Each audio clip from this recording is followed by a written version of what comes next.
harda bir axmaq adam var, dindar.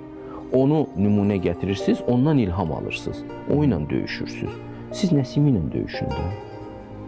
Heç bir ateist görmədim Füzuli ilə döyüşən. Götürsün Füzulini təhlil eləsin, Nəsimini təhlil eləsin, Nəsrəddin Tusini təhlil eləsin, Rus demişkən nifraf çıxarsın.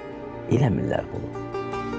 Çox qəlizdir axı biraz. Hə, çünki başa düşürlər ki, bunlar gözəl insanlardılar.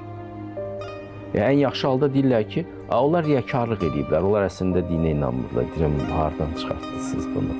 Onun bütün gözəlliyi dindən gəlir. Nizaminin bütün gözəlliyi Quranın hikmətindən gəlir. Siz bunu araşdırın. Hə, axtarırlar hardasa bir zalım dindar tapırlar, məhdud ağıllı dindar tapırlar. Onun üzərindən öz fəaliyyətini qururlar, tənqidlərini qururlar,